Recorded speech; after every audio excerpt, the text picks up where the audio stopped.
Tuende kwenye upande wa sheria, hususan kesi za chama. Tulizuiwa chama kufanya siasa na kufanya shughuli zozote kwa miezi takriban 11 kwa zuio ambalo ni batili kabisa. Baadaye mahakama ya rufaa ikasema no, mlionewa, halikuwa sawa sawa.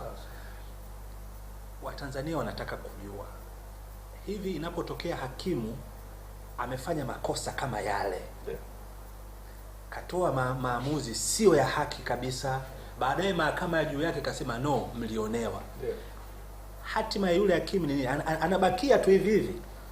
Kwa hali ya kawaida tu ni kwamba mtu anakinga kama jaji wa mahakama kuu na mahakama ya rufaa, kama hakuna mwenendo wa rushwa, hakuna upendeleo, yani mwenendo wake haukuwa ni kwamba amekiuka maadili ya ujaji, lakini amefanya tu makosa ya uamuzi, hiyo inalindwa kisheria, kwa sababu ili mahakimu na majaji waweze kututolea ya kufanya hiyo kazi, lazima wawe na uhakika wa nafasi zao, na kwamba hata akikosea basi kuna mfumo ndani ya mahakama kuweza kufanya nini, kuweza kumsahihisha, kwa maana rufaa, mapitio, marejeo, ni nafasi ambazo zinatolewa. Lakini sasa kama pale hakimu au jaji anapokuwa amepokea rushwa, ametenda matendo ambayo yanakiuka maadili ya ujaji na uhakimu, anakuwa amepoteza sifa.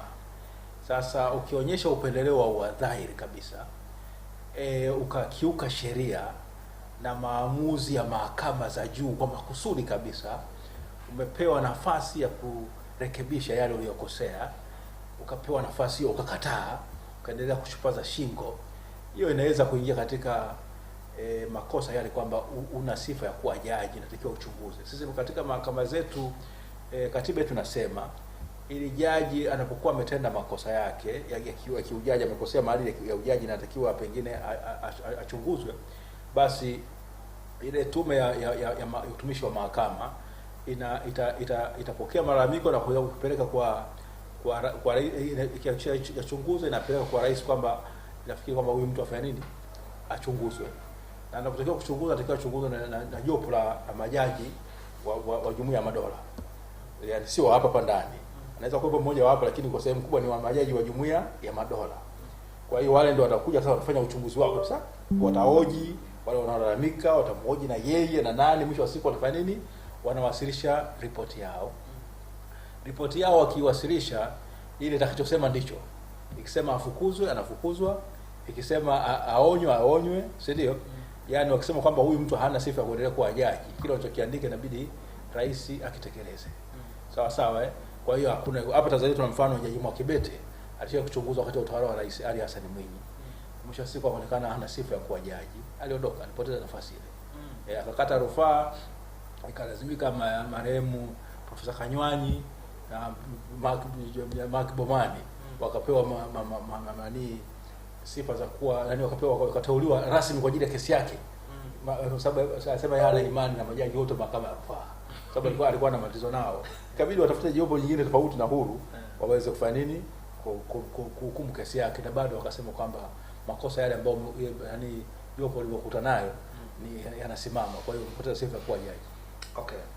Mwaka jana wakati Chadema inaingia misukosuko, Mheshimiwa Lissu anakamatwa, Chadema inakataa kusaini kanuni za maadili za kwenda kwenye uchaguzi.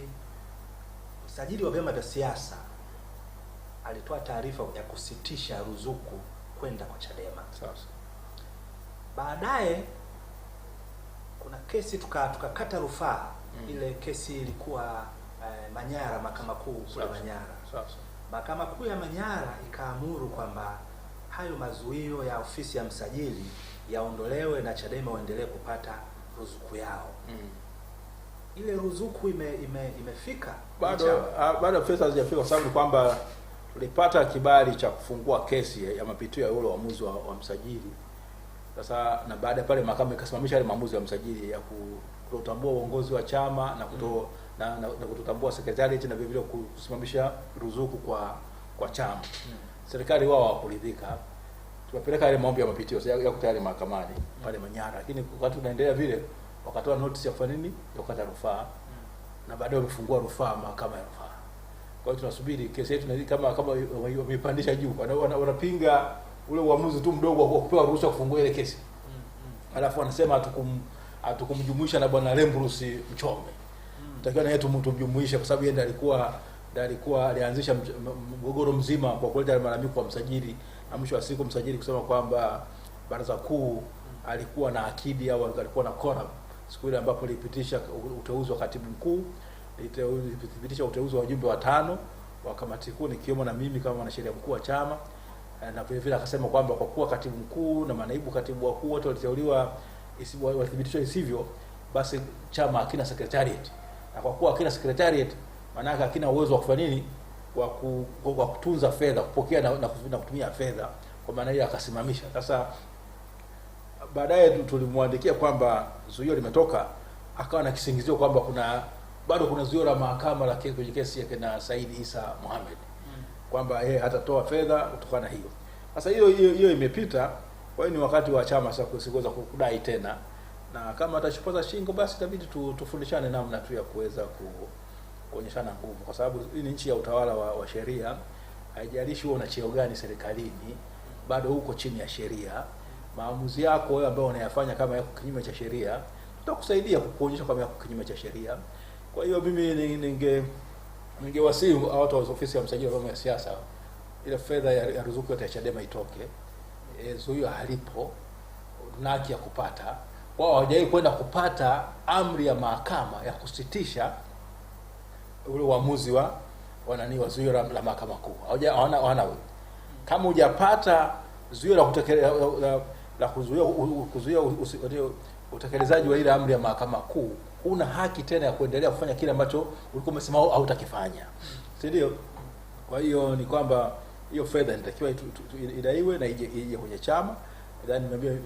Nimepigia hesabu leo, nimesikia kwamba ni bilioni 535 ambazo zingekuja Chadema zingesaidia sana kuweza kulipa sehemu ya madeni, kulipa mishahara ya wafanyakazi, kutengeneza magari ambayo yameharibiwa hapa kutokana na ile zuio haramu kabisa la Jaji Mwanga. Nikifikiria lile zuio la mahakama kuu lilitolewa tarehe 10 mwezi wa 6 mwaka 2025. Naona ilikuwa ni hujuma ya wazi kabisa. Nasema hivyo kama wakili, na niko tayari kusimama popote pale. Ilikuwa ni zuio haramu, ilikuwa na nia ovu, na kwa kweli linatakiwa lichunguzwe na vyombo vistahili. Kama yule jaji mambo aliyotendea Chadema yanaweza kumwacha hivyo akaendelea kuwa jaji. Kwa mimi kwa yangu tulivyomuona hastahili kuwa jaji, lakini mchakato utauendea. Asante. Nadhani ni bunge la Ulaya kama sikosei, kama sio segment fulani kwenye Umoja wa Mataifa ilisema kesi ya Tundu Lissu ni kesi ya kisiasa, ni kesi ya uongo, na wakasema inatakiwa aachiwe na alipwe fidia. Sasa nadhani ni working group ya Umoja wa Mataifa ambayo inasikana na masuala mambo ya kisiasa na kushika kwa watu, kuteswa kwa watu, na kufungwa kwa watu kinyume cha sheria na kuwekwa kizuizini. Imekuta Tanzania imekiuka ibara 14 za agano la haki za kimataifa za kisiasa na za kijamii na za kiraia, ICCPR, International Covenant on Civil and Political Rights. Tanzania imekutwa jinsi ambavyo mwenyekiti Tundu Lissu alivyoshikwa, jinsi alivyotendewa, ibara 14 za ICCPR zimevunjwa. Ndio maana siku ile nikasema kwa wenzetu, kukutwa tu kama umevunja ibara moja si kitu kizuri.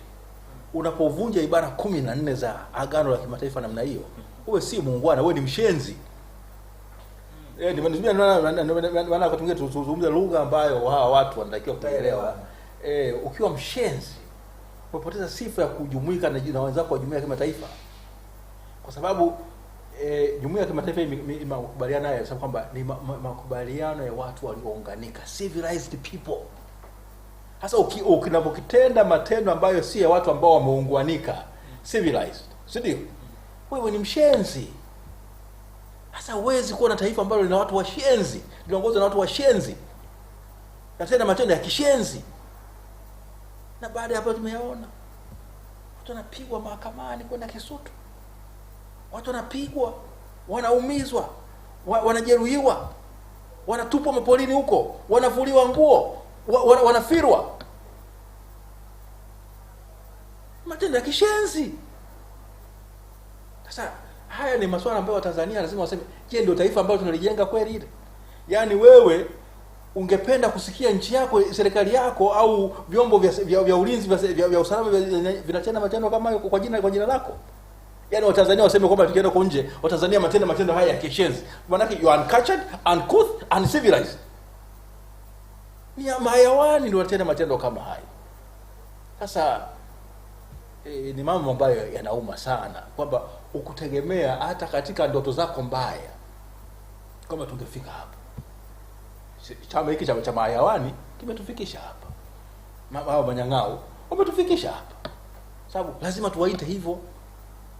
Kwa sababu huwezi ukatenda matendo kama kwa jina la jamhuri, watu wakashikwa, wakapigwa, wakaumizwa, kwenda mahakamani. Tokea lini kwenda mahakamani wakati tunasema kwamba tunataka tuwe na mahakama za wazi? Maana yake nini? Watu waende mahakamani, wahudhurie, waone nini kinatokea. Sasa kama tunaruhusu watu kwa jina letu wakatenda matendo hayo, tukawaacha, maana yake na sisi tunashiriki katika masuala kama haya. Lakini lazima tuseme hapana, sisi sio hivyo. Lakini heshima yetu kama taifa na kama watu imeharibiwa na hawa watu vibaya sana. Wametenda matendo machafu. Mwenyekiti ameshikwa, yuko ndani kwa hotuba ya kusema kwamba mimi tunataka tuna uchaguzi huru na haki. Kuna kosa gani hapo? Naposema kwamba kuwe na viongozi wa Tanzania watokane na uchaguzi huru na haki, kuna kosa gani hapo? Lakini sema mfumo wote ule ambao unasababisha Watanzania wasichague viongozi hatuwezi kukubali, hapo kuna kosa gani? Ni mtu tu ambaye amejitoa ufahamu, na mtu ambaye ni fisadi, ni mtu ambaye nafsi yake maraika, si ndio? Amekuwa na roho chafu, roho ya kishetani, anaweza kukataa hivyo. Kwa sababu maana yake ni kwamba ni mtu katili, mtu mbabe, mtu fisadi, mtu nyang'au ambaye atachukizwa na maneno kama haya. Tuko tunapigania Afrika Kusini. Kama makaburu wameua tu watu 100 na ngapi pale Sharpeville, si ndio? Dunia nzima ikanyanyuka.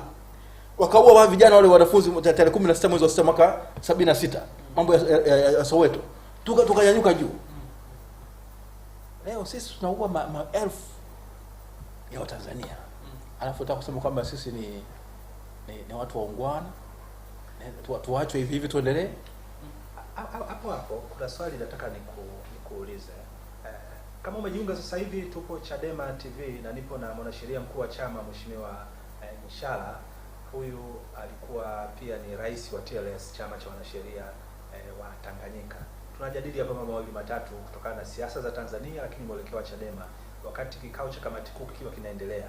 Unaweza ukachangia chama kupitia namba ya Vodacom 0744446969 ili uweze kuchangia mapambano. 0744446969.